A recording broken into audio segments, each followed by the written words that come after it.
Well, it's good to be an American tonight. Indeedy do. Rather be here than, I don't know, Iran. Yeah. God bless those people, man. I swear. It's unbelievable what's going on in that country. It's earth shaking what's going on in that country. It's amazing. Yeah, it's unbelievable. It's and, awesome. You know, I wonder. Of all, before we get into it, I'm gonna do it. You do it, guys. Hit the like button, the subscribe button, and the notification bell. That way, you're notified whenever we release new videos. I'm gonna click like. Yeah, you gotta hit it. You gotta hit that. You gotta do it. That's what grows the channel. That, and be sure that you go down into the comments, into the chat tonight, and engage us on anything that we happen to be talking about. Any opinions that you guys have. Where you think we're right, where you think we're wrong, we welcome it all. So yes, and we're as married men, we're used to being wrong. So don't hesitate to call us out. Right? Don't hesitate to call us out. Right. Good evening to you too, Derek. Sorry. What do we got going on? First in the comments. What do we got? Love you, Derek. What do we got going on tonight, Jared? We got. I mean, besides the world burning, I know our graphic is World War III. Or just good policy. Or just good policy. Yeah. I have heard so much this week about how he's going to drag us into World War III, and you know we're already there. We're in Civil War. Yeah, we're having a Civil War right now. Well, I heard Anna Kasparian. If you guys don't know who that is, she works for the Young Turks, and she was talking about Donald Trump setting the stage for martial law because of ICE and all these people being out in the streets. It's insanity. Yeah, there's so much like sowing chaos is. Yeah. It's good for media, right? It gets ratings, right? It gets ratings. It gets clicks. They thrive on it. And remember, they're trying to pit us against each other. This is still the goal. Yeah. Like if we can get them to disagree and argue and split the country, right, we win. Correct. So let's do this, and we're going to go ahead and have, never mind the fact that we've got the ICE officer that was hit with a vehicle, sustained internal injuries. Mm-hmm. That doesn't matter. That doesn't matter. Right. I've had discussions with people about this. I mean, even family members. And it's like, there's a part of me that goes, okay, I'm not there. It's tragic. It's tragic. This woman lost her life. Mm-hmm. It's tragic. Were there other avenues? Possibly. I mean, who knows? It all happened so fast that, he shot her. Could he have shot a tire? Maybe. Could he have, who knows? There could be all kinds of different things. The big picture is he was fearing for his life. And I think, I heard a protester, some of you have probably seen it's viral clip of somebody that's protested for 30 plus years. And he's talking about how you cross this line when you're doing it. And when you're crossing the line that's breaking the law, your answer needs to be, I'm putting my hands behind my back and I'm going to be compliant. Yeah. And we've lost that. Yeah. And you're talking about the guy who did it with a vengeance. He did it very. Oh yeah, he was angry about it. Oh yeah, he was angry about it. He said a lot of words. We can't play the video here. Right. I mean, every other word is, Well, yeah, you're engaging with here. You're making a conscious decision. Every move that you make is there's a risk that's involved. There's a risk involved in driving to work. There's a risk involved in, and some of this is passive or more passive risk. It's just living life, and things happen.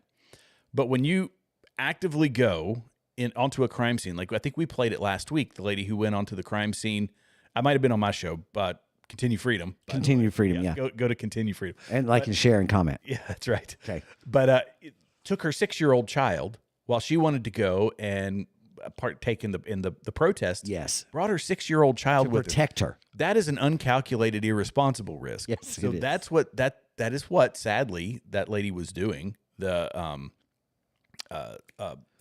gosh, I forgot her name. Renee Good, or Rachel Good, right? Rachel.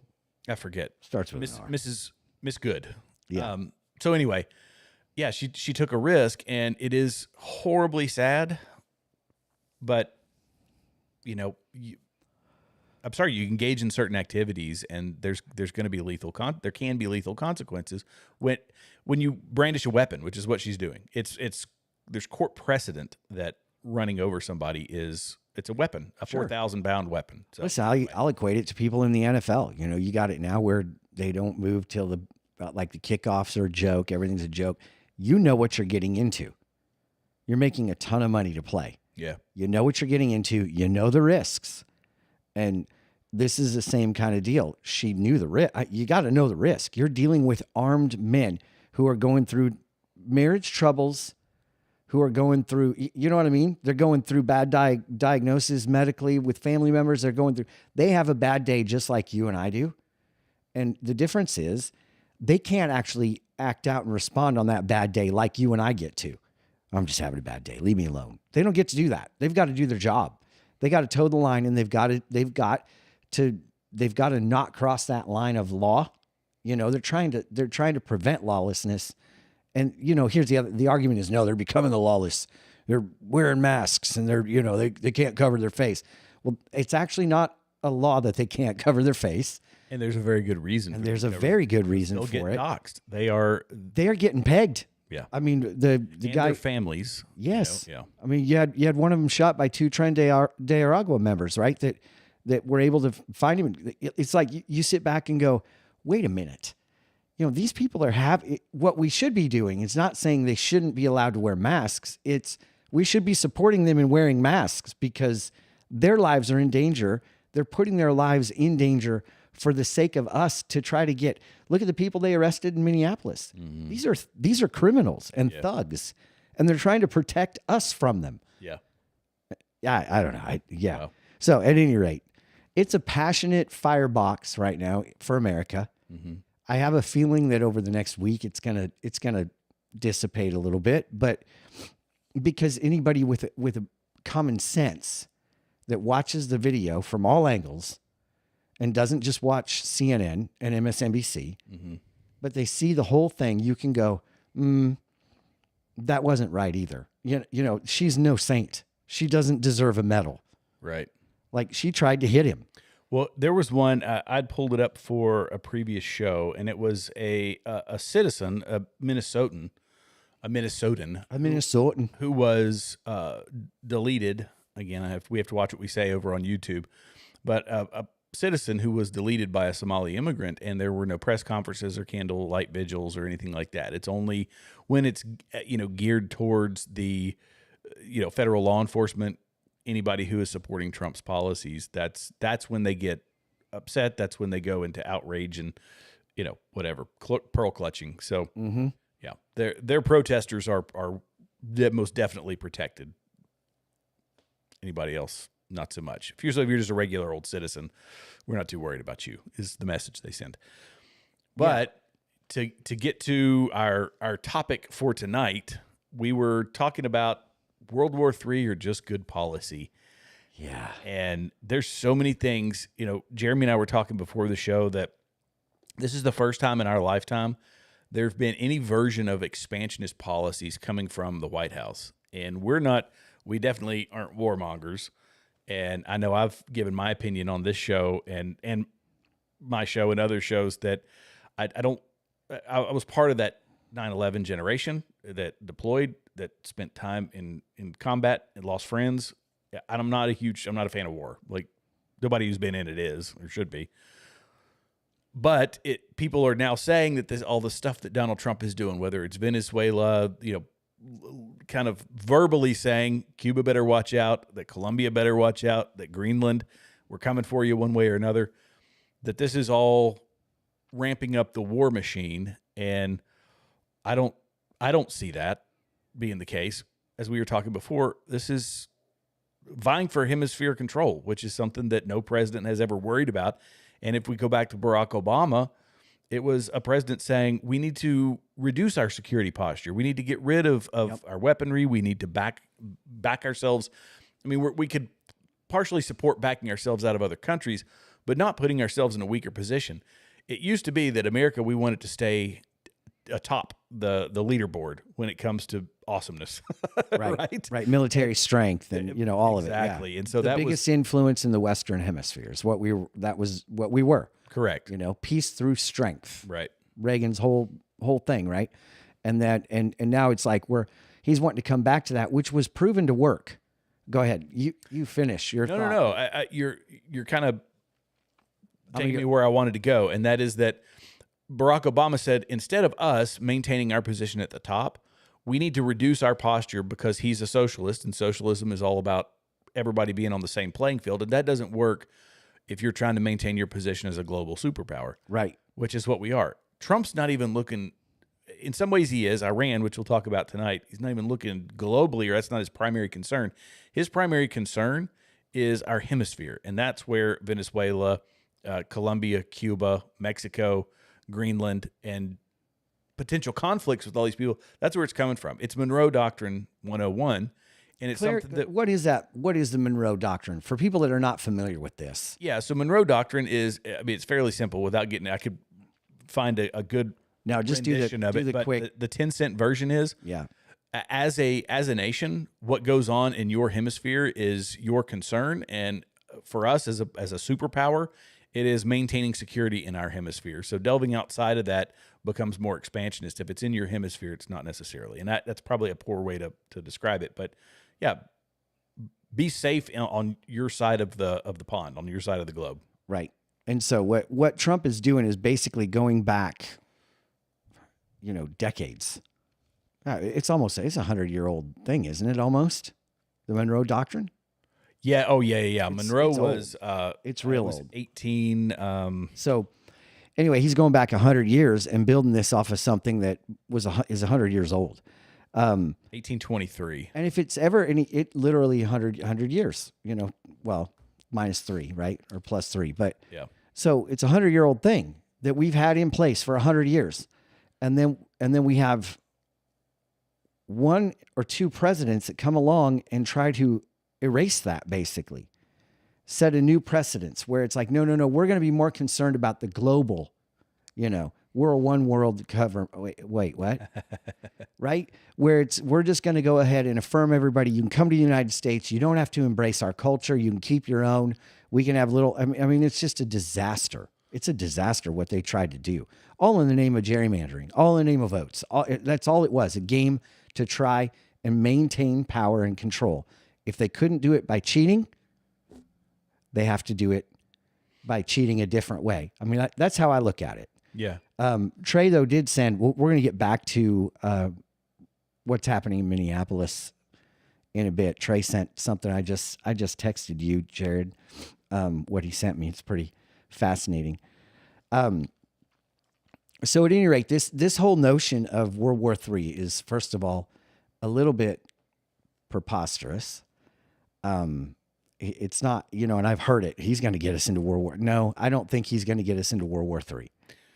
First of all, if we were going to go into war, we wouldn't have just gotten the coward pretending to be a president. We would have went into Venezuela with military force and took over Venezuela. It's not beyond our reach. It's not beyond our capability. But we didn't. They chose to go in and get the individual that they were after to send a really clear message. And what's happened as a result of that message? Yeah. He did troll a little bit. I mean, sure. He trolled a bit. He put acting president of Venezuela up on his... Yeah. He posted that on Truth Social. Assumed office. Yeah. Well, so it's assumed office when he became president. Yeah. But incumbent Fantastic. January of 2026. He's the incumbent president. Fantastic. And you know what kills me about this? That, he's 45 and 47th. He really was 46 too. There is absolutely no consequence. There's nothing happening about this. But, for everybody that's an election denier and got called names and shut up because of it, right? And shut out on social media, you were right. Mm-hmm. You were right. I mean, they're coming out now and it's like, oopsie. 100,000 here, 100,000 there. Oopsie. Yeah. How'd that happen? We didn't know. Yeah. Yeah, you didn't know. Yeah. You knew. So at any rate, it's 45th, 46th, and 47 really is what, Yeah, but so Venezuela was an interesting, I know you pulled that up because you brought it up, but the Venezuela is an interesting anomaly because we went in, we didn't take out the entire government of Venezuela. We took out one guy who was a narco trafficker, who was using the resources of a government, of a sovereign nation, to traffic drugs and to help the cartels. And the only complaint that the left really has is, I mean, we're obviously conservatives if you're new on the channel, but the people on the, as if you couldn't tell, but the people on the left well, they weren't doing that much. It was only 200 tons, 250 tons a year. Colombia's the real problem. They're 2,000. I wish we had that newscast. We probably do somewhere. I've probably where he brought that out. Like, oh, it's only 200 tons. It's only, it's only. Right. But it was precision. It was quick. And we'll get, by the way, towards the end about the firsthand accounts of how that happened. Of precision and quick. And the weapons used. Yeah, if you guys have not heard this stuff, it is. Teaser alert. Yeah. Yeah. It was a little over the top. Yeah. But at any rate, there was my phone. There went the phone. Yeah. Oh, you can put it on me if you want to pick it up. Yeah, go ahead. Okay. But now we're talking about other countries. So Venezuela, we'll see what happens. They're going to use the democratic process. This hasn't been us taking over the country, but it's, elections, those things will have to take place. There's going to be a lot of diplomacy going on, and we'll see what happens. But the Venezuelan people, according to what video footage has come out of there, are obviously pleased. They were part of a developing, or not even a developing country. They were the fourth largest economy in, I think, was it globally? Global. Yeah, at one point in time before a socialist took over. And much like our country, once you get prosperity, once you have prosperity, and people live a prosperous life, and then you start to get divisions between the upper echelons of your society and the middle class and the lower echelons of your society, envy steps in, and you elect a socialist. They start taking the businesses. People lose everything. Then they're eating dogs in the streets, and now they've come full circle. And it's just interesting that it's happened so quickly. But yeah, and it's happening everywhere. I mean, Iran is another great example of that, where, those people were living just like we were. And, the Ayatollahs. 1979, yeah. The Ayatollahs came in, and that was it. I mean, once that regime took power, they took a stranglehold on the people of Iran. And I think, in no small way, I wouldn't be surprised if we have assets on the ground there trying to help overthrow things. In Iran? Yeah.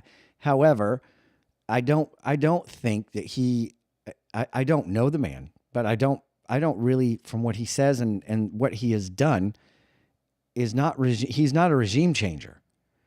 He's not somebody that wants to go in and prop up a government and do what we've done for so long without any success, right? Afghanistan, in Iraq, in like anywhere we go, all the places you went, Jared, basically, right? Yeah. We just didn't do it. We couldn't pull it off. And one of the biggest factors there is the ideology that the people are under, that people believe something completely different. This is what makes what's happening in Iran special, is those people are crying out for freedom. And you're seeing a vast number of the mosques are the mosques are closed. I mean, last year 50,000. The Muslims that are there are seeing Jesus in dreams and converting to Christianity in droves. And so what you're seeing is basically the overthrowing of an ideology as much as a regime. The Muslim count in Iran has plummeted. Yeah, the underground church in Iran has been growing, I think, rapidly. And in a lot of, it's interesting how that happens in places where people are subjugated by their government. It happens in China. Freedom. Right.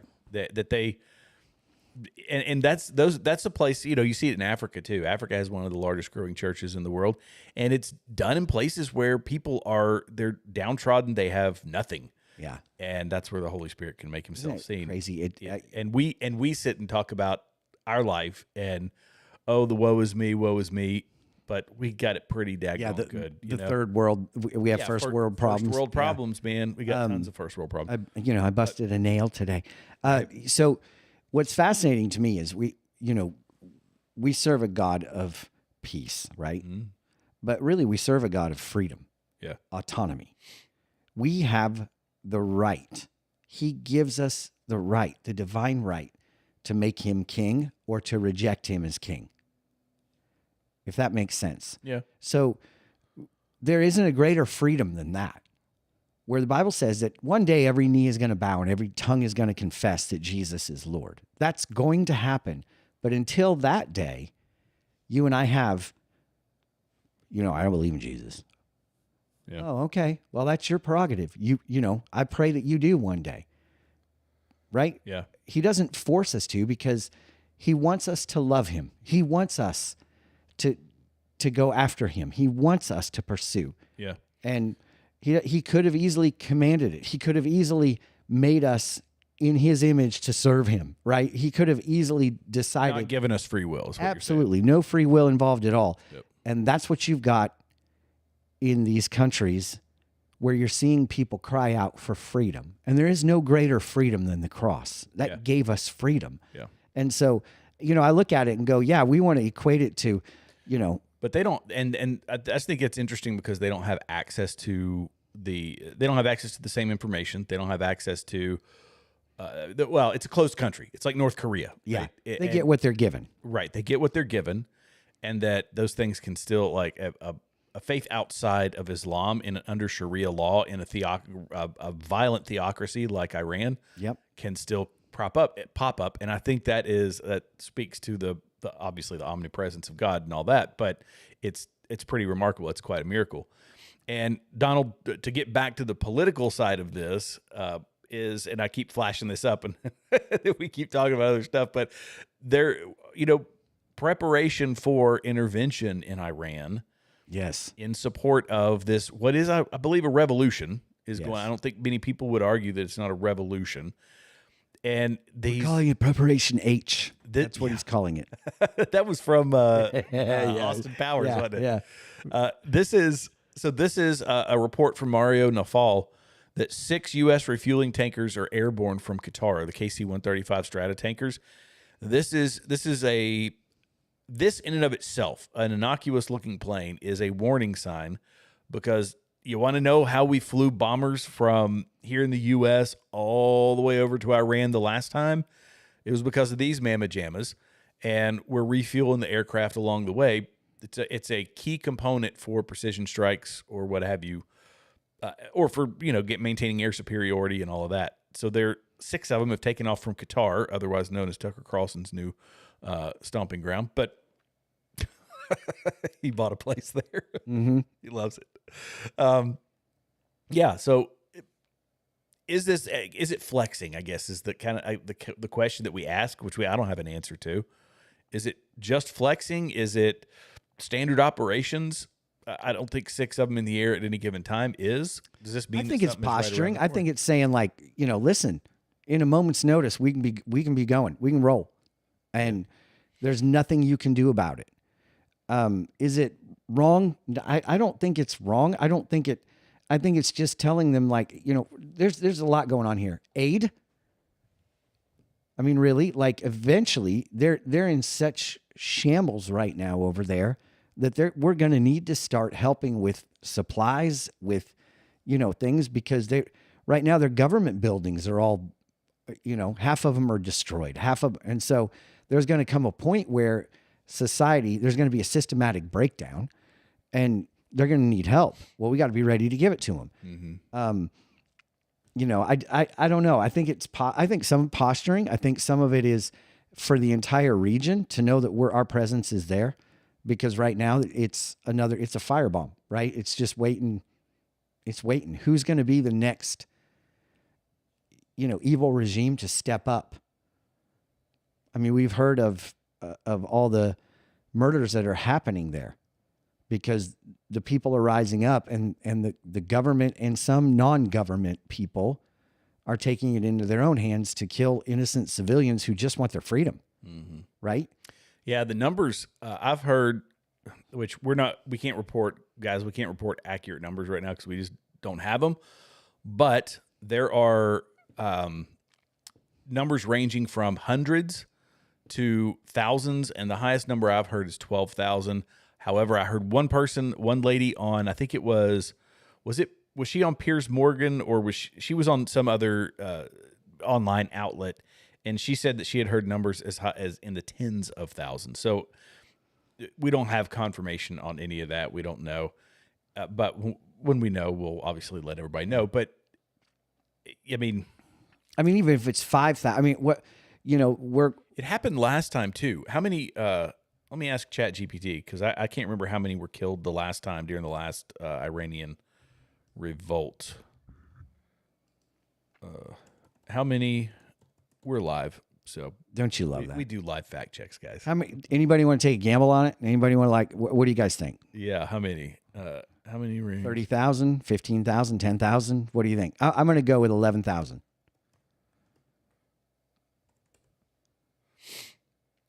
Let's see. Number of Iranians killed. No, that's 25, 26. Yeah, that was last year. No, well, yeah, Yeah. How many people did they kill last year? around 2,500 to 3,000 in the original uprising. Oh, that was last year. No, that was the 2025. That's the one this year. The one we're dealing with now. Okay. This is. It says some activist and investigative reporting sources suggest much higher figures, possibly greater than 12,000 deaths or even up to 20,000, particularly during intense crackdowns in early January 2026. We're not going to know. It's a closed country. But if that's the case, I mean, we're gonna cry about poor little Gaza, and protest Gaza. Meanwhile, look at what's happening in Iran, and what do we have? Crickets. Nobody's saying a word about it. Nobody is saying a word about it. Where are the college students protesting this? Where are the, they're not there. Why? Because they can't come against, I heard somebody say it the other day, they can't protest against anything brown. I thought that was a cute way of looking at it. You're right. Because, you can protest against Israel because it's white men. Protest against the United States, white men. But it's not. But it's not. Israel's not. Right. It's not. But, Benjamin Netanyahu looks white. So doggone it. We're going to protest. But when it comes to, Iran, I better not say anything against their government killing their people. Boy, they have a lot of protests. So 2022 to 2023, the Woman Life Freedom Uprising started do you remember in September that? of 2022. That one was 500 to 600 killed, including dozens of children, thousands injured, tens of thousands arrested. 2019 fuel price protests, that was 300 to 1,500 plus killed. 2009 Green Movement, suppressed but plans to later revolt. Compare 20. Yeah, as you're reading Derek says, does it really make any difference if it's 1 or 1 million? Having somebody killed for just to give it scale. I mean, that's really all we're trying to do is to give it scale. That this one seems different because they're not responding. The people aren't responding to the violent action by the government. They're still in the street. It's actually making it worse. Yeah, which is what oppression usually happens, right? They usually revolt, and it gets worse with the look what happened to the early church. Persecution made it explode, right? That's what happens. And not to mention that. I think I want to hang on this for just a second. Iran is seeing a revival. Yes, it's got one of the fastest growing churches in the world, but they are seeing revival. And dare I say that this revival is making the people cry out for freedom, because you cannot you cannot serve two masters. And so if you're following Christ and you're being told that you have to live under Sharia, you go, no, that's not Christian. And so I think there's a stirring there spiritually that's happening. And it's fascinating. It is definitely a light versus dark thing where the people want their freedom. They want their liberty. They want things that God has given us, right? These are endowed by our Creator, life, liberty, and the pursuit of happiness. That's what they want.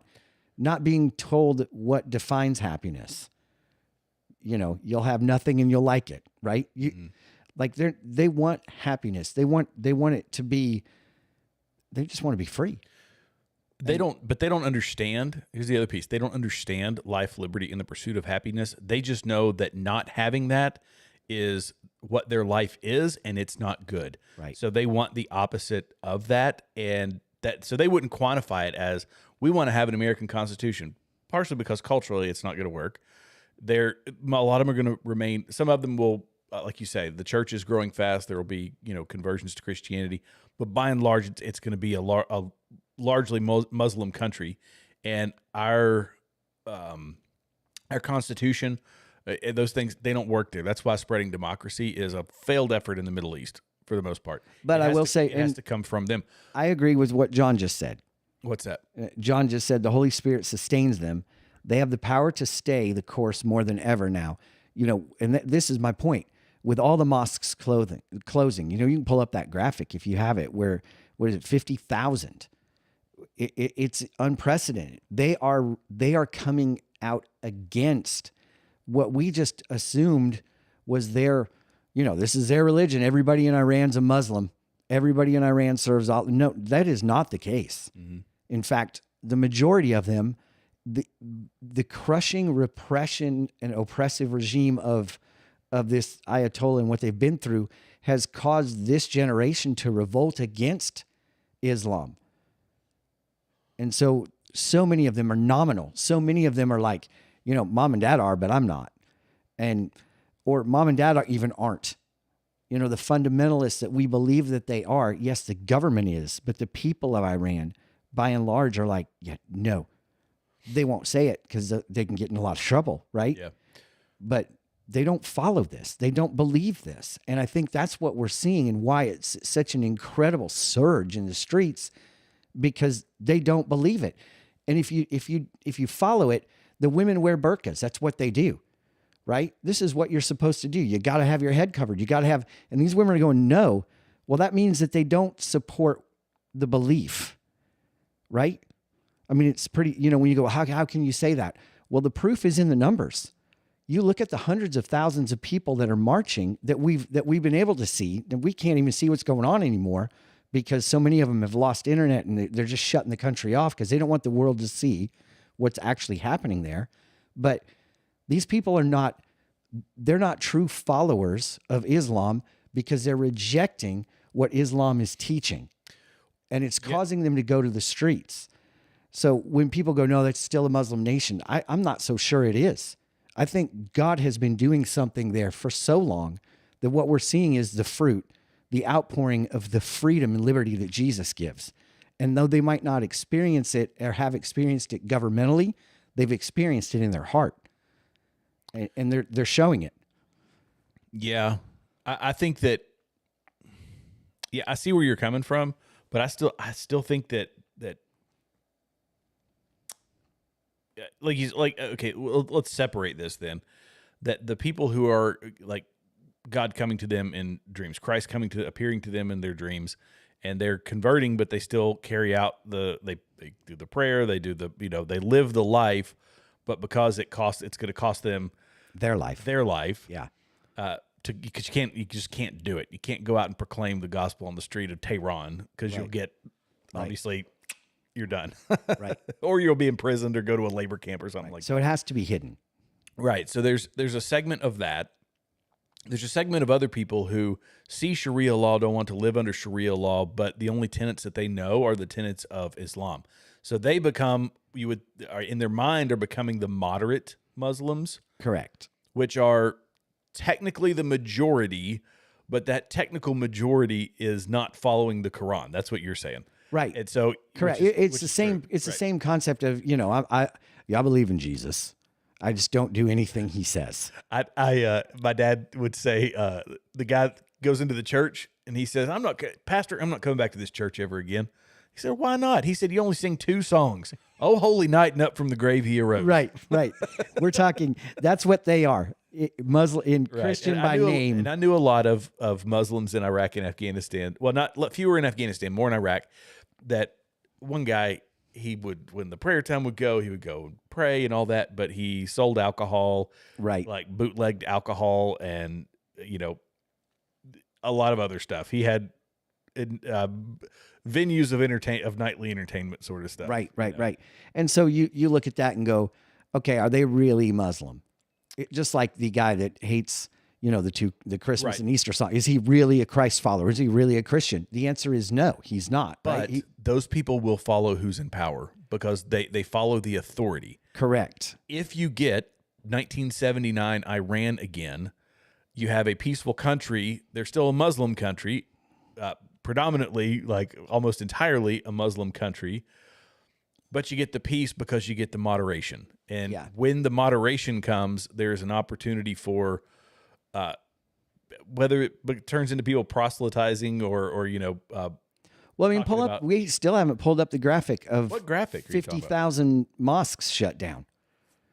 Oh, I was thinking of I was like, I didn't see a graphic. You didn't send me any charts. Yeah, so 50,000 mosques closed in Iran as Jesus appears in dreams. And yes, it's not just because Jesus appeared in dreams.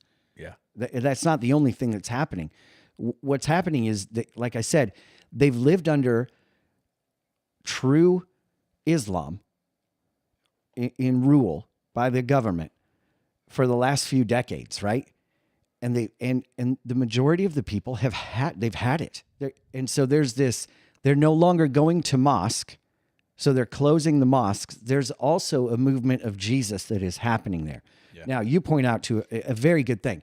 They're going to follow who's in power, right? So if a non-mainline, hardline Muslim gets into power there, somebody that wants peace, if it's a peaceful nation like it was in '79, that's not what I would consider a Muslim nation. They might pray to Allah, but do they really believe it? No, they're not following him because there would be no peace if they follow him. Islam does not bring peace. It brings the sword, right? It's how whole it spread. I mean, its whole agenda is to conquer. Yeah. All the countries that are over there used to be Christian countries, and now they're conquered, right? Yeah, it's what they do. And so when you look at it this way, you go, okay, so they've got people that are going to be more like, Christianity, whatever, fine, we'll take it. It's an open door. You can get in there and you can actually talk about Jesus freely.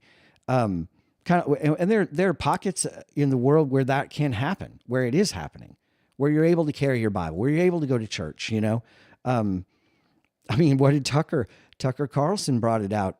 Where was it? United Arab Emirates or Qatar or somewhere where they have church, Oh yeah, he was talking about Qatar. Yeah, the state-sponsored church, and there's only 5 of them. Behind a wall, and you can't have crosses or anything. Right. Yeah. But so they check IDs of people going into it. Oh yeah, but I mean, great place. That's why Obviously, that's why he bought an apartment there. You look at it and you go, okay, these people, this is organic. Yeah. I mean, sure, some of it is now hype. People come out for what's trending or whatever, but this is organic. There isn't a leader. There's not the big ringleader that's trying to drum up business. These are people that are fed up, that want their government overthrown, and they're doing it on their own with no help from anybody else in the world. Now, no influence because they've shut the internet. Possibly. Except for us, possibly. But they've shut the internet off. They've shut all outside communication coming in, all inside communication going out. They have no way in or out. Yep. They don't know what's happening in the world. The world doesn't know what's happening there, but it's still happening. Nobody's telling them. They have no communications. It's just happening because they're fed up. And I think that is a sign of what God is doing there. Because this is very much a spiritual battle that is happening in Iran and has been for a long time. Satan comes to kill, to steal, and destroy. Well, I don't know about you, but when you look at what the figures you were just reading about the last year, 3,000 people were killed. Mm-hmm. The year before in Iran, they kill their people, they slaughter their people, they steal from them. We all know that, So it's almost like you sit back and go, wow, that's the enemy. That's the enemy of your soul at work there, under the name of Islam. Right.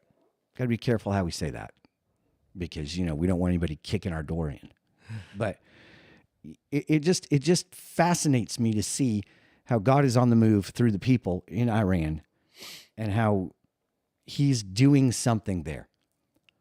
Now you go to Venezuela, we did that, but I believe God used us to do that. Right? He empowers governments to do things like that. This is the people. And that's a totally different thing altogether. So this is an argument, by the way, because I know we're bouncing back to Venezuela, and then here shortly we'll talk about Cuba, which is reliant on Venezuela. It's another one that's kind of in the crosshairs. Venezuela. We have to go back. That was the best when we played that newscast last week after we were just making fun of them. Yeah. Colombia. I have to find it again. Colombia. Yeah. So Tucker wrote an article, and I was reading it, and it was it was part of his newsletter, and he was talking about basically people cheering for, because it was more than just Maduro, and I say this because people have to be, maybe you give me your take on this. People put us in impossible situations when it comes to this world. This world is of, obviously we're supposed to be in this world, not of this world, but we can't deny the bad things that are going to, like, war is just part of it. People are going to be subjugated, and oftentimes people come to their rescue, come to aid them. That's kind of how it's played out with Venezuela. But the result of that is several hundred Venezuelan and Cuban soldiers that were killed during that operation. The Cubans, because Maduro couldn't even trust his own soldiers to protect him, because that says a lot, doesn't it? Says a great deal. Yeah.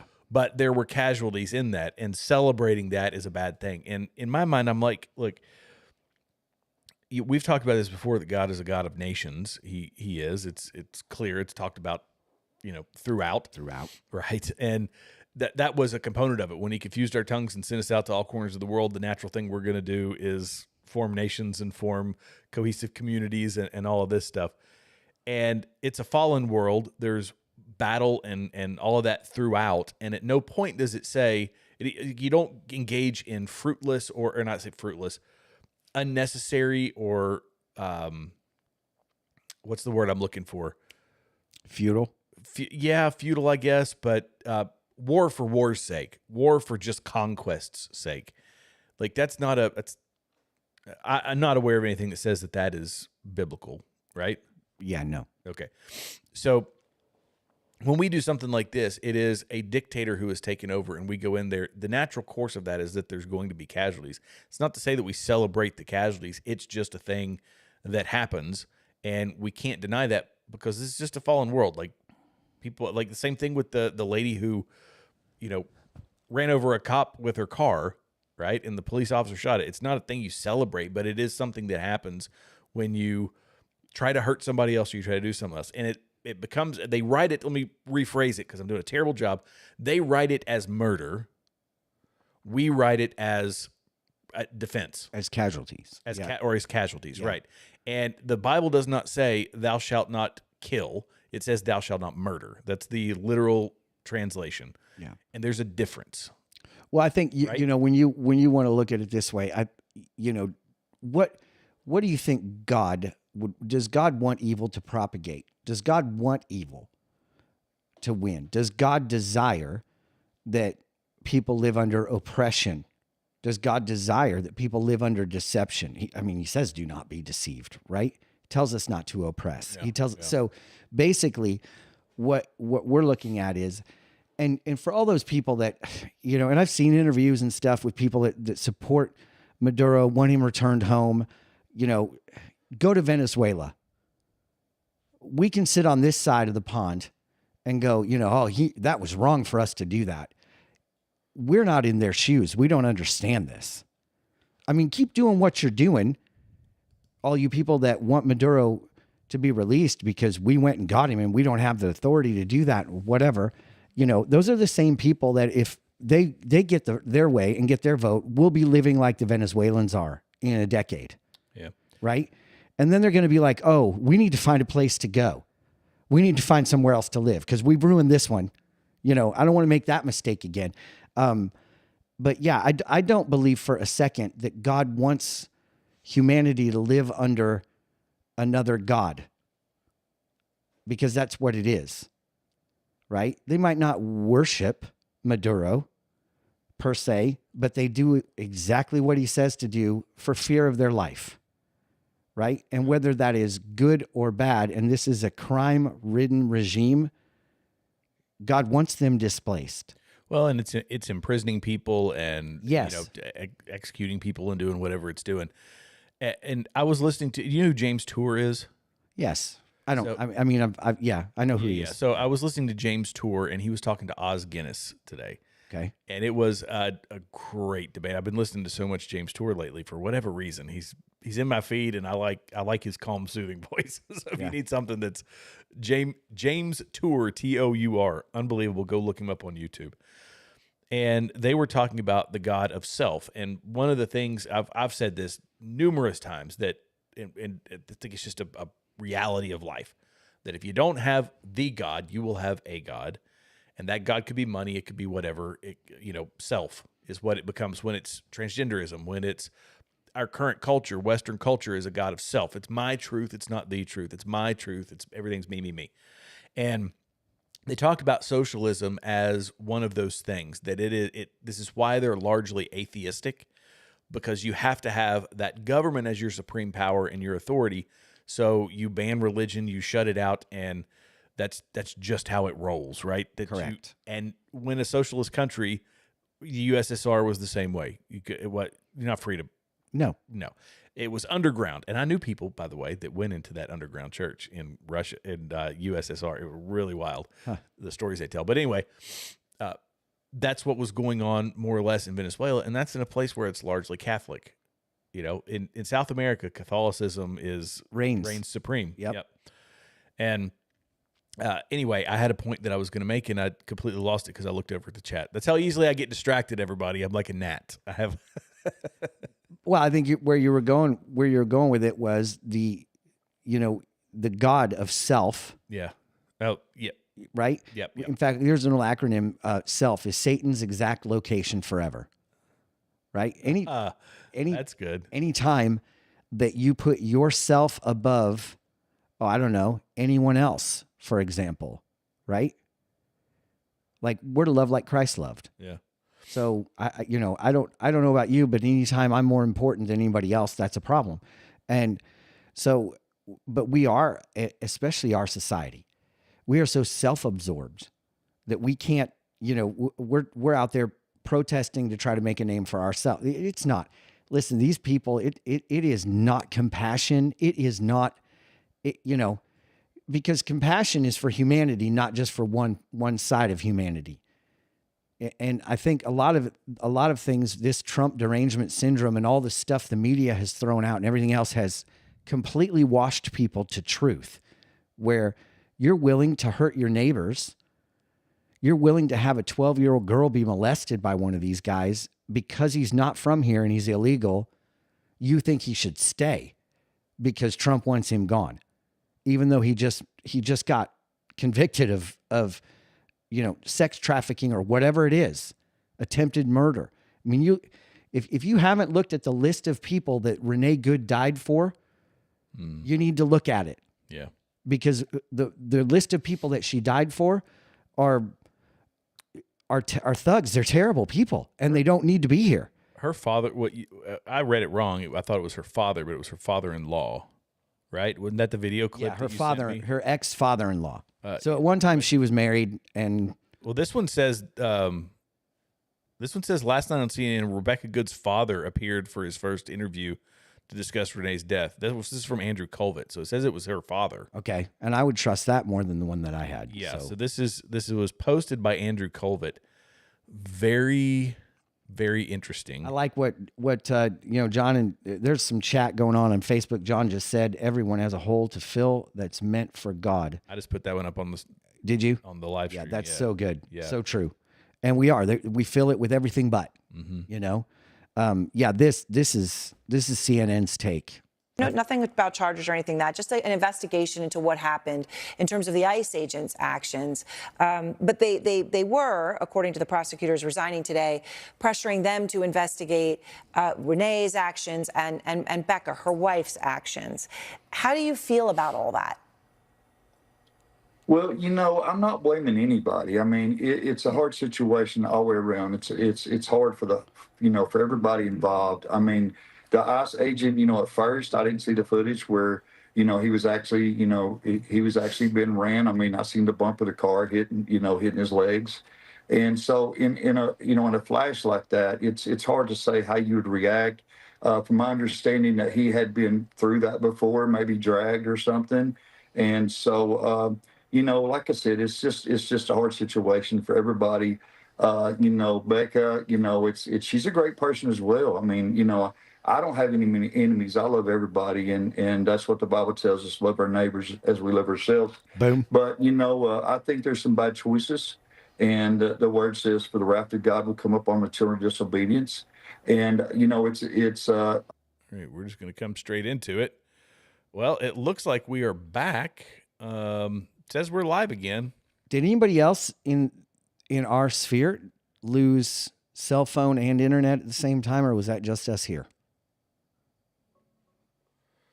We've got a couple people, it looks like, coming back. That's weird. Nah, it wasn't just you. Oh. Verizon had a massive nationwide outage today, hitting cell service and data for hours, affecting millions. Yeah, and it's still going on. Yeah, they're still having trouble. Wow. Okay. Thank you for that answer. We've got a couple of people back. Let's see if we're back over here on Rumble. Whew. Yeah, we just lost cell and internet and everything here in the studio. So if you stayed with us, that's great. Had some great comments tonight. Do you want to get into talking about Cuba, or do we want to just Well, I think we need to talk about Cuba and the rest of them because it's a great segue into, we just showed the tankers. We were talking about that earlier, about how, showing the capability, the readiness of our military and the strength of our military. This goes right into the next thing I think we should talk about, and that is what actually happened during the Maduro raid that has created fear through the cartels. Okay, you want to go to that? Yeah, because Let's go to it. I think that is peace through strength. I think that's going to show, and it didn't even come from, our mouths. It's coming from somebody that was there when the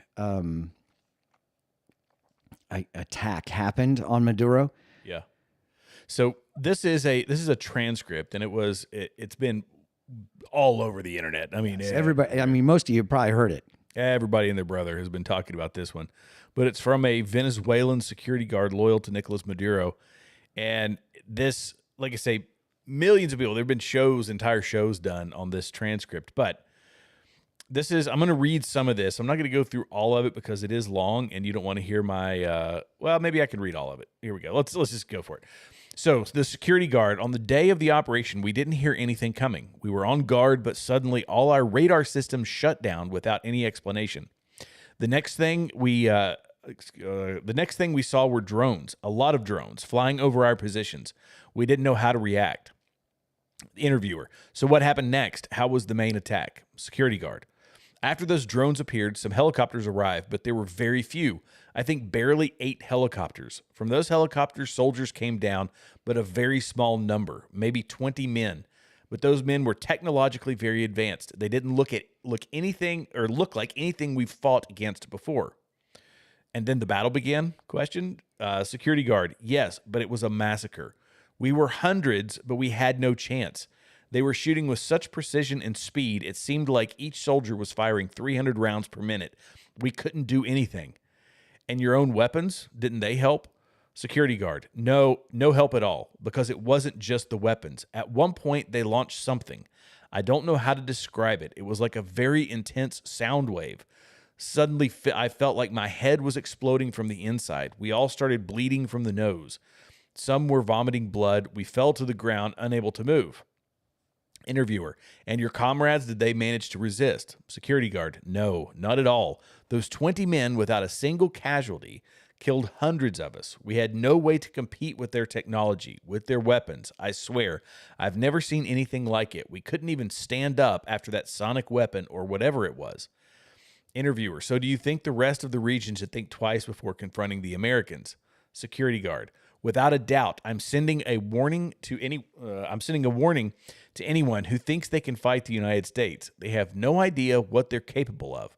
After what I saw, I will never want to be on the other side of that again. They're not to be messed with. Interviewer. And now that Trump has said Mexico is on the list, do you think the situation will change in Latin America? Security guard. Definitely. Everyone is already talking about this. No one wants to go through what we went through. Now everyone thinks twice.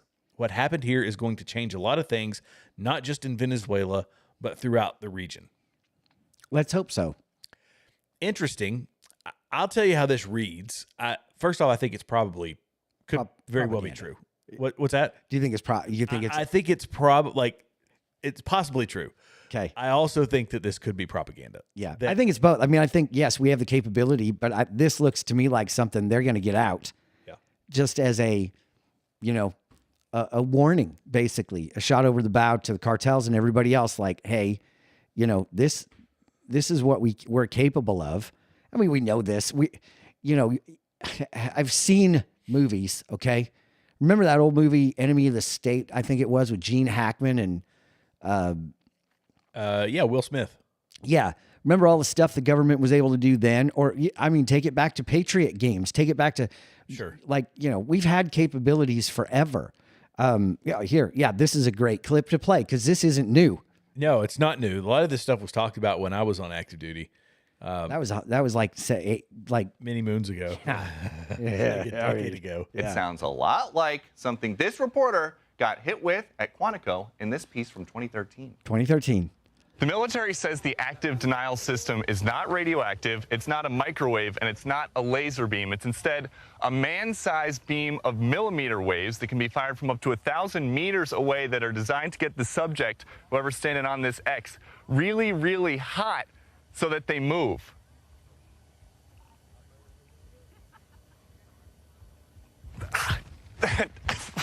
And it's about 50 degrees out here right now, but I just felt like it was about 1,000. And I've never been inside a tub that somebody dropped a hairdryer in, but I would imagine that that's what it feels like. Yeah, I tell you what, if you've got cattle, that is a cheap fence right there. Right. Well, and we had these. Oh, I say we had these. I never saw one, but we were kind of told about this. Not part of non-lethal crowd dispersion, that sort of stuff. So that technology exists, and I will just speak from experience and say, whatever they show you, whatever you see, you ain't even close to what is 20 years actually ago available. Right. Yeah.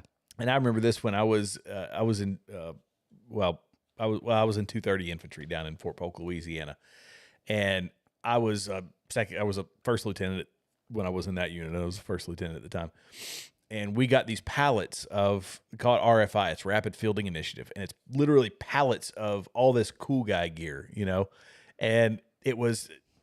Some of it accounted for, some of it not. It was just like, here, take one. Try these assault ladders. Try this, try that. That's nice of them. And we would get, it was them testing it. They wanted us to use it in training, give feedback on whether it was worthy of government contract. So they would just dump the stuff off. And I tell you, we would get stuff and be like, this is awesome. Oh, this is so cool. And our first sergeant, who came out of Ranger Regiment, because we were big Army, he was out of the smaller units, next tier up, I guess you would say. And he's like, we had this stuff like 2 years ago. This is trash. We don't want that. You don't want that. You're like, are you kidding me? Here I am, like, swooning over it. And he's like, nah, they got one that's half that size. Right. Right.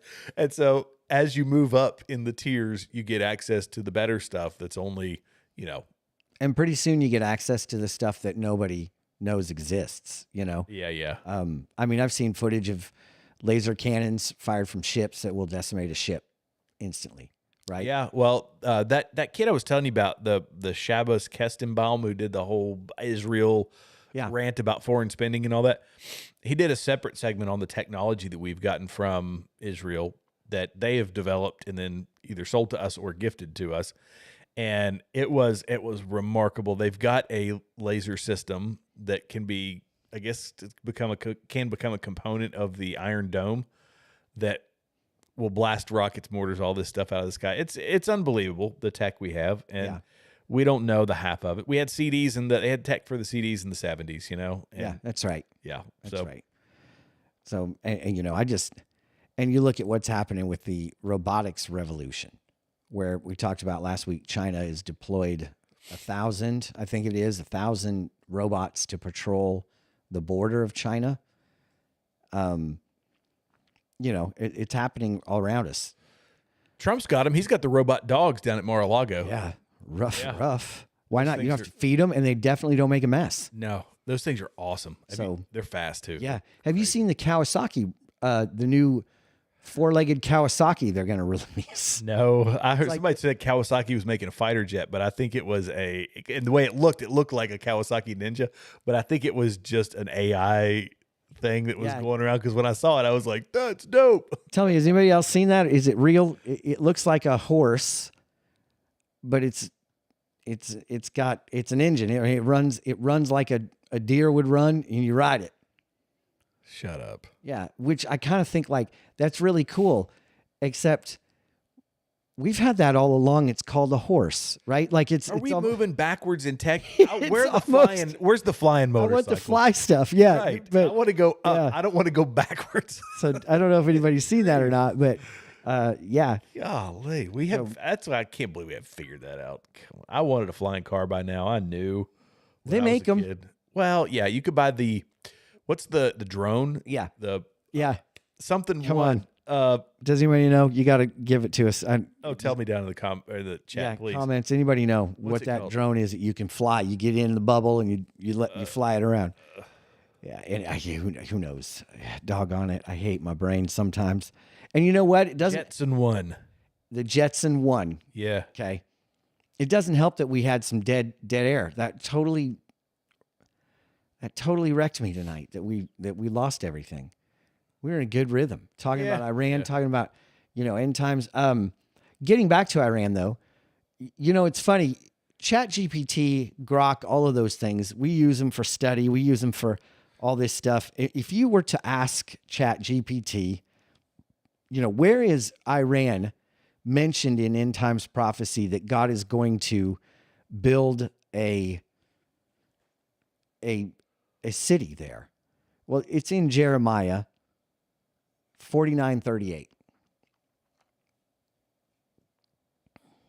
And we'll just go over and find out what she had to say about that.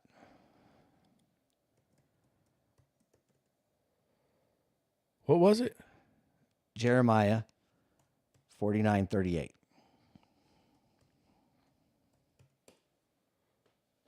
Okay. Well, that's where he declared. Wrong one. That was a hard segue. I was already prepping to talk about the the Havana effect of the direct energy weapons, and now I got to think. We got to go backwards. Completely else. But that's where it was. And the reason I'm bringing it up is because we asked ChatGPT before. I said something to the effect of, I can't remember where it is, but I know that God establishes a city in Iran, that God establishes the city. And it's in the end times and everything else. So I just asked, and it said, no, there's no reference to that. There's no reference to that in the Bible. There's no reference to that at all biblically. And I asked like 3 or 4 times. I'm like, no, I know that there is. I know that there is. Nope, there isn't. So you got to be careful with that stuff. When you ask the questions, you got to be careful. I mean, we ran into that a month ago. Jared and I were talking before the show about the Tower of Babel, about the height of the tower. And my chat, we were using the same grok as what we were using, and mine said one thing and his said another. Yeah. And they were opposite. And it's like, well, wait a minute. How do you girls not how do you you're both the same thing. How are you coming up with different answers? So it kind of gives you what you want to hear, I guess. But yeah, let's go back to the direct energy weapons, because they do exist. And what happened in Venezuela, I think that's probably accurate for us to get out of there with no casualties. I mean, he was on an army base. Yeah. Like, that's the thing. I don't know if everybody knows that. He wasn't at home. He was. His home was on an army base. Yeah. For his protection. So, 20 of our guys, 8 helicopters, went and took out an entire army base in Venezuela and got Maduro. So I don't think it was just Navy SEALs dropping down on ropes or HRT or whoever. I think it went above and beyond. I think there was stuff used. I mean, you saw the video of the power going out to the entire city. They shut the power grid out when they went in. Everything went dark. So it's like it was a combined. They've been planning it since I think August. So this is I just heard this today. In my mind, I thought you're not putting this together in a short period of time. Like, No there's way. So many resources. No way. There's so many resources. things that you got. Yeah. I mean, you're talking about tens of thousands of people involved. Pull in that off. Yeah. And for it to, I say to not be leaked, it actually was. And that guy is, according to Trump, going to prison. So there was a leak. There was a leak. Was it okay? Remember when we talked He's about actually already in jail. Cory Booker? Was he affiliated with Booker? Do you know? Because remember, I said that I've heard that from Cory Booker's camp, they tried to get word out to Maduro before it happened. So I don't know if the guy worked with Cory or not, but it wouldn't surprise me. At any rate, this stuff has been going on for a long time. And Jared, you're going to bring up what happened in Cuba. In Cuba. Yep. Cuba. So this was okay. So we've seen it in action before, this sort of technology, and this was back in 2021. So I don't know if you guys Havana syndrome, I believe, is what everybody was calling it. So at least 130 U.S. personnel, including spies, diplomats, and soldiers, have suffered brain damage and other significant injuries as a result of suspected directed energy attacks, according to a report. The number reported by the New York Times on Wednesday is more than double the 60 confirmed cases previously known and does not include the total number of injured. The number of cases specifically within the CIA, State Department, Defense Department, and elsewhere, according to the paper, caused considerable unease within the Biden administration. The cases were originally only believed to have occurred in China and Cuba, but new total adds occurrences in Europe and elsewhere in Asia. And so the thought is that Russia, China, some other adversary, most people were pointing towards Russia, had something to do with it, that it was, whether it was testing, I don't know all the specifics around it, but the long-term impacts are no bueno. They're bad. Mm-hmm. And we've got evidence of it being used. We've got the available to the public technology, which we saw with Peter Doocy. And now we've got this operation where people are bleeding from the noses and unable to move and all that.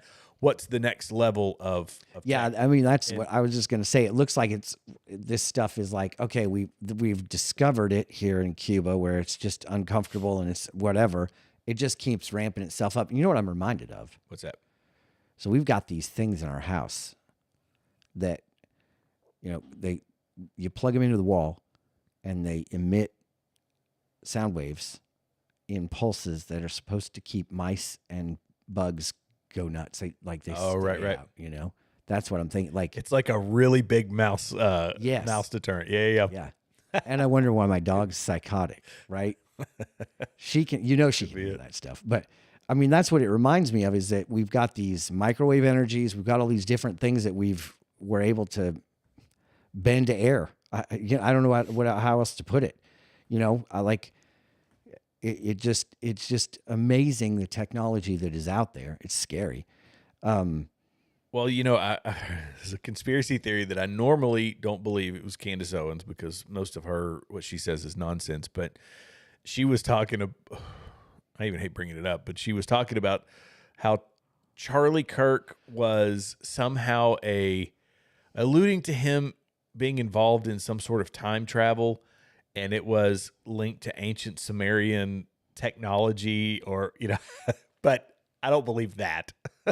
However, it reminded me, like, dude, it was nuts. It was so crazy. I don't know. Have you seen the pictures of like the movie stars that are timeless? Like, they're James Garfield and Wilford Brimley. Have you ever seen those where you're like, oh my gosh, that's a doppelganger? I'm Wilford Brimley, and I'd like to talk to you for a few minutes about diabetes. There you go. You mentioned Wilford Brimley. I got you covered. Diabetes. So, I mean, at any rate, it's like Briscoe sent me a couple last week, Dr. Briscoe. Like, it makes you go, Yeah. It's amazing how, they do look exactly the same. Does time travel exist? Yeah, on our next episode. But it does make you wonder because we've talked about the pyramids, we've talked about giants and Nephilim and all that stuff. Did somebody ever get access to some ancient technology? And we've talked about UFOs, and UFOs are not other creatures. They are, well, I guess maybe are, but UFOs, it's a demonic something. It's a Absolutely. deception, right? Yeah, if you have I will tell you, if you have an encounter with an alien, you rebuke him in the name of Jesus. Yeah, there you go. And it'll run away. It'll run away. It'll be gone. I mean, that's what we've heard. We've read. We've done a little research on it, and there's one common denominator: the people that don't get messed around with and abused are the ones that proclaim the name of Jesus. They leave them alone. Yeah, they Isn't leave that them alone. interesting? Yeah. Well, I mean, it says everything you need to say. But what technology was passed from, like, is that even a thing? I don't know. It's sheer. Well, I mean, let's talk about it. Speculation. There was stuff made that we can't make today. Yeah. So, pre-flood, stuff was being made that we can't replicate today. With all our technology, we can't figure out how to do that. And so I don't know, I do believe that what the Word of God says is true. I believe it with 100% accuracy. There is no inerrancy in the Word of God. Everything's harmonic. Everything adds up. It does not contradict itself. For people that say that it does, you actually don't know how to read it or understand it, because it doesn't. It does point to things happening, that fallen angels giving us technology, right?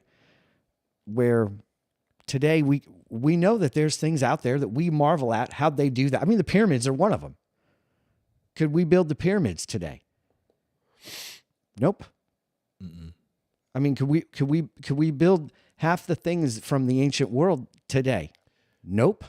So when people talk about it, I kind of look at like, does nobody else question this? Does nobody else realize that what was going on with humanity before the flood was above and beyond what we're able to do today? And we've got a lot of really cool things that we're able to do, but they were able to do things that we can't. And they didn't have the technology that we have, or did they? I mean, they were able to cut stone with more precision than we can cut it. Bigger stones. When the hardest metal that they were using at the time was brass. Right. Yeah. Yeah. I watched a guy, he did it. He was trying to cut the stone. Yeah. With brass. And he's like, it can't happen. This doesn't and he did the math, and it was. I mean, they were boring holes in stone. Yeah. With what? I mean, water? Maybe. No, because that was the other thing. Let me see if I can find a picture of it. It's probably on X. Ancient holes being bored. Ancient holes from power drill. There's several famous images of this. Well, here you go. This ancient piece of granite. Here we go. It's really crazy. Like, right. Right. And they That's did granite. Yeah, and they did a lineup on these types of basically the holes that were drilled, and it was how did they could calculate the revolutions per minute, and they were spinning faster than our current drills are spinning. I'm trying to find it. Well, they were just doing it like they were, Oh, here, this is. They were just rubbing back and forth with their own hands. So this is in black granite. Okay. And look at that. Yeah, so that's beautiful. You can see these marks that are in here. Yeah, the boring little marks, striations. Yeah, and so they say those can only come when drilling if it's moving at, I forget the number. I'm going to throw a random number out there, at like 10,000 RPMs. Like, they didn't have anything moving at 10,000 RPMs. Well, apparently they did. And our modern drills move at 5,000 RPMs or something like that. So it's weird. See, is Tristan on tonight? I don't. Yeah, Tristan's on. We can't even go back to the moon. She said, "There she is. She made a comment." I was just gonna say, this is right up her wheelhouse. Like, we should have her on and talk about this. That this stuff boggles my mind. That pre-flood they were able to do more stuff than we can do today. Does that mean that when you watch the movie? Do you ever see Noah, the movie with Russell Crowe? It's terrible. It wasn't a good movie, but which one? The Russell Crowe version of Noah. No, I never saw it. Okay, it was weird. But there was one point where he's walking through this, desolate area, and there's these things burning and stuff scattered all around. It looks like garbage that people left. However, that garbage is stuff that you can't it's technology that we can't have. And I don't know, did that really happen? I mean, what did they give us that we brought on the ark and took with us to the next level, to the next generation? And what stuff stayed before the flood? So what do you got here? This is a turquoise bead, a 1,700-year-old turquoise bead with a hole drilled in it. Holy buckets. Like a perfect round hole drilled in a 17-year-old turquoise bead. 1,700-year-old bead. Yeah. Like, what? Shut up. Yeah. I don't know. See, that's the stuff you go, It's so fascinating. I watched or listened to, so Graham Hancock has kind of been one of the guys. He goes in a different way. He's an old Earth, and he's saying that basically the civilization is much older than we're saying right now. That's the only thing that explains it. Sure. So I don't buy into that part of it. However, the descriptions of the technology needed to do it and the descriptions of the scale is fascinating to me. Fingerprints of the Gods, I believe, is what he called his book. Yeah. And it's and there's anomalies, or not anomalies, but there's events that are trackable across a flood. Every civilization has it. Civilization has it. Yeah. I mean, there's a show on called Ancient Aliens, and I've watched a few of those episodes, and it's funny. They attribute all this to, alien visitation, and they're right. It is. It's fallen angels. I could see alien. They're not of this world, but they gave this technology, and they go all around the world and talk to specifically things that we can't do today that they were doing, and nobody has an explanation for it other than it's not of this world. Yeah. But it was of this world. It's just this world has passed away and been created after the flood, recreated, and it's going to happen again. So I just it just fascinates me that we dismiss so many things as, impossible. Well, no, they were doing it already. It's already been done. It's like writing a song. You're not going to write a song that's new. Right. Everything's been written under the sun. There's no combination you're coming up with original, So, and that's kind of where you look at the story of technology, and it's like, I think that's probably been done before, because they're more advanced cultures and civilizations than what even we are. And, think about this. This is one that blows my mind. When Adam and Eve and Cain and Abel, when they were out of the garden, there were already cities of people. Yeah. What? We don't want to talk about that, right? But there were cities. So how did that work? There's a lot that the Bible doesn't give us. It's not a full picture of. Right. But it's not a full anthropological document or right. a collection of books. It's descriptive for your eternal soul. Yep. It's not describing all of history and all the mysteries of the world. Yeah. However, it is 100% historically accurate in everything it gives you, but it just doesn't give you the full picture all the time. So, yeah, but this is an episode in and of itself. Yeah, I mean, this is like, you got me looking as you're talking. Yeah, I'm looking. This is a rabbit hole you're not going to get off of. No, the Colossus of Rhodes. So this is a war memorial built in 282 BC on the Greek island of Rhodes, marking victory over a great siege of the city. The Rhodians melted down the enemy's bronze and iron weaponry and erected a colossus of the sun god Helios about the size of the Statue of Liberty. I mean, that's just...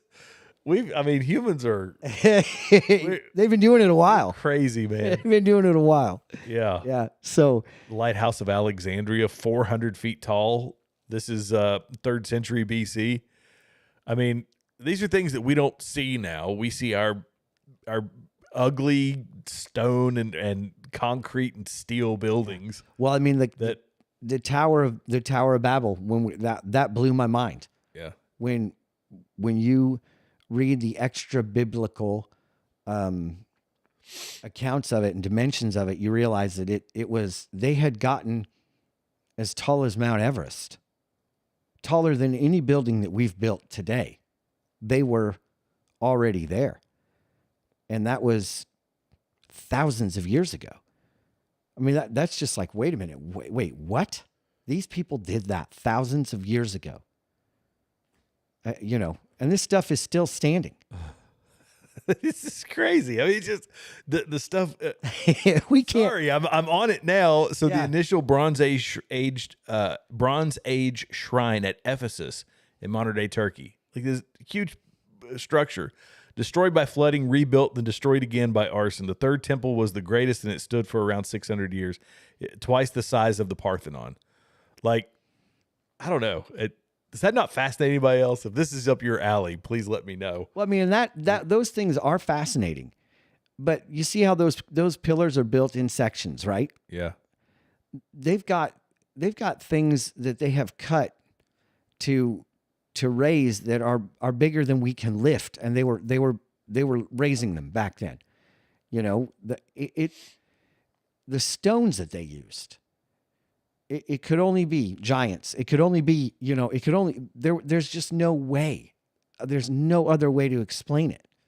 So yeah, let's do it next week. Let's do a little homework. Yeah. And come up with, we'll call it 3 of our favorite things. And we'll just come up with 3 of our favorite questions of, okay, how is this possible? Who did this? You want to do that next week? Sure. Okay. So just as a fun little tidbit of information here, y'all might find this interesting, you might not. But there was somebody that did a time. It was like putting time to scale. I think my earbud is going out. I think my earpiece is. Oh, I hate It's like that. popping and crackling in my ear. I hate that. It's driving me bananas. But it said a reminder that Cleopatra lived closer to time today than the construction of the pyramids. Wow. Isn't that interesting? Like we talk biblically and we're like, 500 BC and 1000 BC, whatever. Yeah. And then you talk, AD and all that, because I will not say CE. No. So Anno Domini, the year of our Lord. And so we talk about, but the perspective of it. And yeah, Cleopatra lived closer to today than she did to the construction of the pyramids. Get out. Yeah. There was one of some ancient person, relation to the iPhone. Crazy history. Let me see if I can find it. Well, I mean, you see those, anybody of any age at all, those things pop up where they give you like your graduating class or your, how old you are. And it's like, you realize that you're closer to, when you were born, you're closer to horseback, covered wagons than you are to modern day cars or whatever. It's like, wait a minute. Yeah. If I take my age and double it, we're going back to where not a lot of cars on the road. Yeah. So we'll find some of that because it's fun. It's fun to read through it. Oh yeah, it's great. Yeah. But yeah, it was like people, different historical figures living, iPhone invented before their death, and you think, wait, what? It was wild. Well, that the grandson of the, hang on, this was a crazy one. Interview with grandson with which president was it? Son of, early president. It was, it's nuts how it worked out. I think it was the 5th president. The grandson was alive. Full interview with, no, that's not it. Oh my gosh. A 5th president. I love the rabbit trails we go on. I know, man. It's so crazy. fun. It's almost like y'all are just, this is what we do without you. So you might as well be here while we do it. So there was one of our presidents, and it was maybe it was the 13th. Here we go. Last remaining grandson of, it was John Tyler. So with John Tyler's Tyler's grandson. John Tyler's grandson recently died. Okay. John Tyler was president number. My granddad John passed away.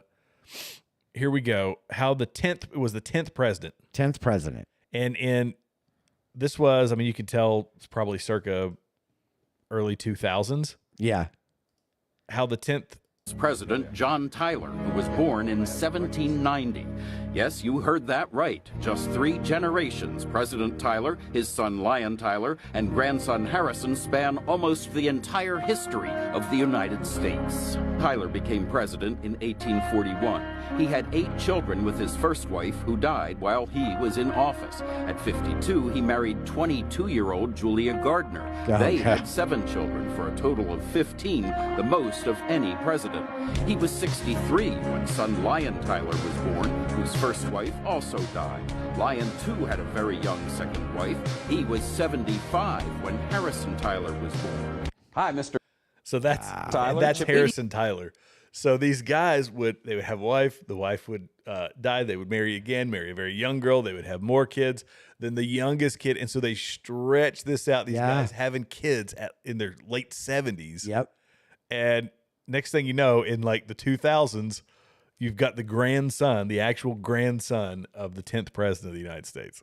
Wow. It's That's fascinating. It's crazy. And that just gives credence to vasectomies in my mind. I look at it and go, we're not supposed to have that. We're not supposed to live. Yeah. I mean, I was watching something, Sarah and I were watching it, and it was talking about a person who had, oh boy, my power of recollection has been terrible recently. can I tell you, I understand completely. My goodness. It was somebody who had a similar situation. So had kids, had 10 kids, remarried and had 14 kids, remarried and had another 10 kids with the second wife for a total of like 25 kids. Wow. This one person had. Wow. I'm like, And that's where the song I'm My Own Grandpa came from. John said 75 and still had a good seed left before the blue pill. Before the blue pill. Yeah. That's before, you know what it is, John? That's before the stress of owning a business. No chemicals in the food, lots of red meat. Right. Yeah, that was Yeah, back in the day. your most important task is gathering firewood. You got, I mean, relatively, it's a simpler time. No, when you got that many kids, it's like, Yeah. go get the firewood. Yeah, that's true too. You had kids to get the firewood. But yeah, I'll tell you what it does. It kind of makes you think like, wow, time, even though it keeps going, it you can almost outlast through you do generations. The importance of generations, right? The importance of leaving a legacy. And that's a crazy legacy where that legacy almost catches up to, I mean, that's, he knew his grandfather, right? Did it say like what he did? No, his didn't. grandfather No. passed away before he, I'm sure he would have before he could know him. I mean, yeah, unless those guys are living to 100, Yeah, 200, 300, yeah, that's crazy. Good Lord, that's crazy. John says cured ham. yeah, you nailed it. So, but yeah, I think next week, as we're coming on, it's 10:30. We're going to wrap up, but I think next week we can bring a couple things to the table and we can just call it Make Your Head Spin episode or something, as well as current events and biblical things. I want to know. I have a hunger to know. I have a hunger to research. I've read this book that I. Sorry, Tristan said homework for next week will do. How do you want that turned in? She will too. Yeah, I know. Yeah. I keep saying it, Tristan. One day I would love to have you come and sit in the chair. I think it'd be a lot of fun. You and your husband, you both could fit in that chair. Get you guys on here. Try to squeeze a third chair in here. Leave the kids home, but I think it'd be fun to have you. But the book I'm reading is called The Genesis. I've read it, put it down, pick it up again because it's a very heavy read. It's called The Genesis 6 Conspiracy. And man alive, it's a very heavy read. And there is a lot of homework. The The notes that went into writing this book are half of the book, which I love because I'm a big fan of show your work, prove it. Anybody that says anything that is, questionable in my mind or whatever, I have to go outside of what they're just saying and then research it. And I think that's the importance of being a Berean. You study to show yourself approved. You want to know what you know. And when I was preaching, I would always go and do a word study, word for word, to know exactly what it meant, because if I was going to say it, I needed to be able to back it up. And I was very afraid of having that mantle of that weight of teaching something incorrectly to a group of people. There's an account that's held in the kingdom for people that, and if you're somebody that's preaching a false doctrine of prosperity or whatever, I want to just encourage you and challenge you, like, hey, be very careful in that capacity. But I always would study to show myself approved whenever I would present a word. And I feel like if you're going to write something, you need to also show yourself approved. So this guy, what I really appreciate, his name's Gary Wayne. He gives you the notes of where he finds everything that he finds, and you get to go and do your research on his research. And it's really been fascinating. But he talks about some of this, the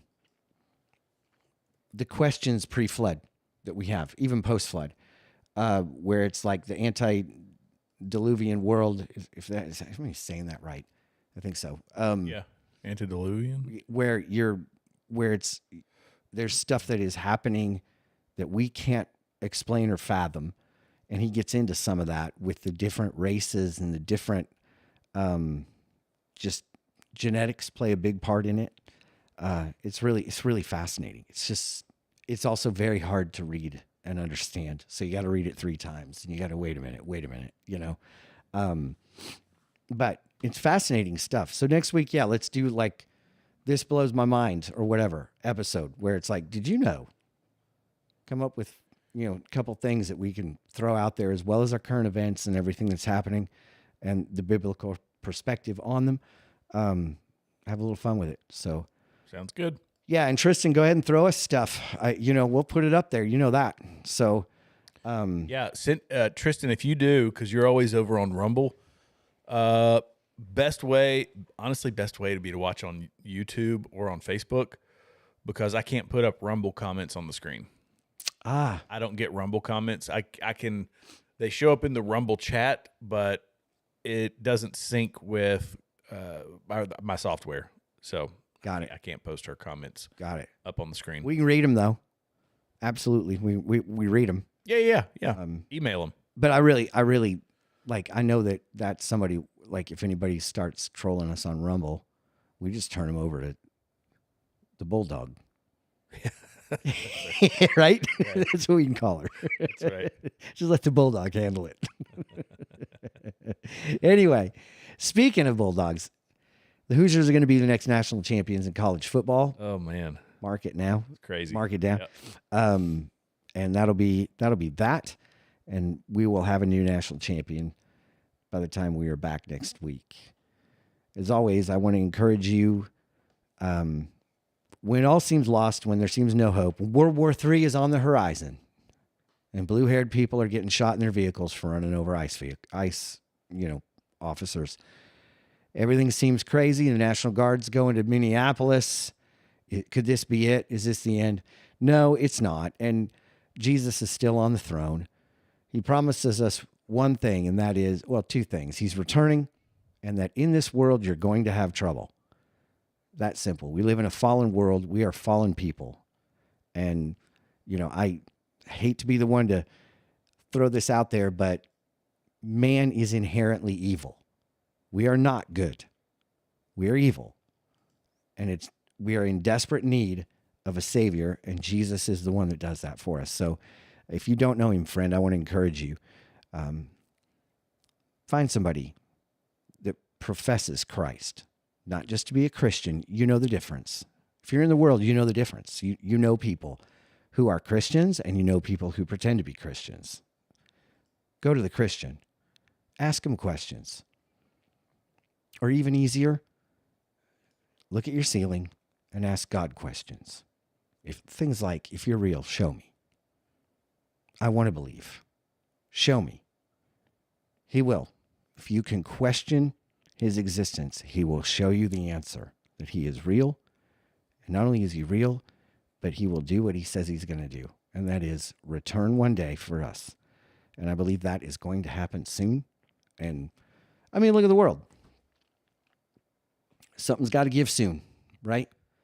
We've been saying that for a very long time, but something has got to give. And I think his return is what we're going to see soon. So lift your eyes to the hills where your help comes from. As always, we're braver than the rest. We appreciate your comments and everything else. If you want to email us, you can at thebraverthantheRest@gmail.com. Hopefully next week we can get Ben on or Dr. Briscoe. It'd be great to have him back on, especially if we're talking about antediluvian stuff. I call him the doctor for a reason. It's funny because what I gave you in Jeremiah, I texted him when they couldn't come up with the answer. I'm like, where is that? Where it talks about a city, God establishing a city in Iran. And he's like, oh, it's Jeremiah, like that, So, yeah, I just love that guy. So hopefully we can get one of them back on next week. As always, we love you. We appreciate you guys tuning in tonight, and keep your eyes to the skies. Our King is returning. We're braver than the rest. See you next week.